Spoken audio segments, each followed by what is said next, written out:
Hi friends, welcome to my channel మా ఇంటి రుచులు. ఈరోజు మన రెసిపీ పచ్చి చింతకాయ పచ్చడి. ఈ పచ్చడికి ముందుగా మనకి పచ్చి చింతకాయలు కావాలి, చిన్న చిన్న ముక్కలుగా కట్ చేసుకోవాలి. నెక్స్ట్ 10-15 వెల్లుల్లి రెబ్బలు, ఒక 10 పచ్చిమిర్చి, మీ కారానికి తగ్గట్టు పచ్చిమిర్చి ఎక్కువ కూడా వేసుకోవచ్చు. Next salt. ముందుగా వీటిని మనం మిక్సీ పట్టుకుందాం. చింతకాయ పచ్చడి చేసుకోవడానికి మిక్సీ జార్ తీసుకోవాలి. ఈ మిక్సీ జార్లో మనం కట్ చేసి పెట్టుకున్న చింతకాయ ముక్కల్ని వేసేసుకోండి.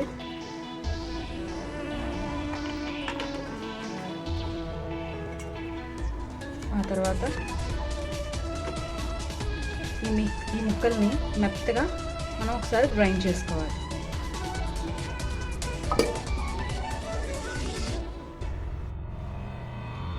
ఈ చింతకాయ ముక్కల్ని ఈ విధంగా కచ్చాపచ్చాక మనం ఒకసారి గ్రైండ్ చేసుకొని నెక్స్ట్ మనం పచ్చిమిరపకాయలని యాడ్ చేసేసుకున్నాం. నేను నా కారానికి తగ్గట్టు ఒక 10 పచ్చిమిరపకాయలను తీసుకున్నాను. నెక్స్ట్ వెల్లుల్లిపాయ ముక్కలను కూడా మనం యాడ్ చేసేసుకున్నాం. చింతపండు పులుగుగా ఉంటుంది కాబట్టి మనకు కొంచెం ఎక్కువే సాల్ట్ పడుతుంది. సాల్ట్ని కూడా యాడ్ చేసేసుకున్నాం. ఇప్పుడు మరోసారి దీన్ని మనం మిక్సీ పట్టుకుందాం.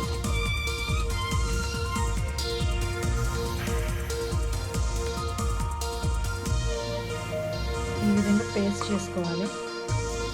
చూడండి, మరీ పేస్ట్ అవసరం ఉన్నప్పుడు స్మూత్గా ఇలాగా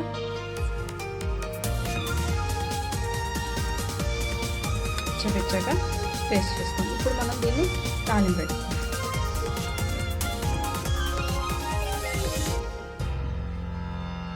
ఈ విధంగా పేస్ట్ చేసుకోవాలి. చూడండి, మరీ పేస్ట్ అవసరం ఉండదు, స్మూత్గా ఇలాగా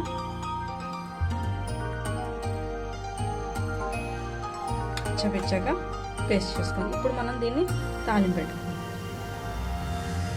ఆయిల్ని మనం యాడ్ చేసుకుందాం. నెక్స్ట్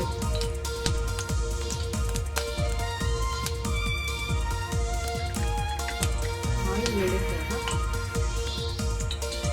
ఆవాలు,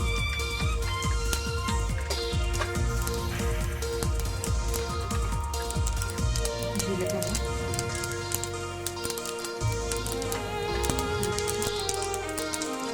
ఎండుమిరపకాయలు కూడా వేసి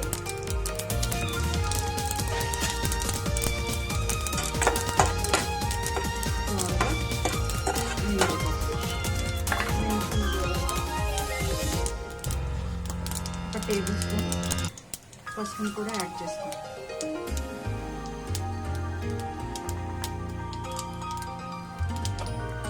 పసుపుని యాడ్ చేసిన తర్వాత మనం వెంటనే స్టవ్ కట్టేయాలి. స్టవ్ ఆఫ్ చేసిన వెంటనే మనం రుబ్బు పెట్టుకున్న చింతకాయ పప్పుని మనం దీంట్లో యాడ్ చేసేసుకొని ఒకసారి మనం మొత్తం కలగపెట్టుకుందాం.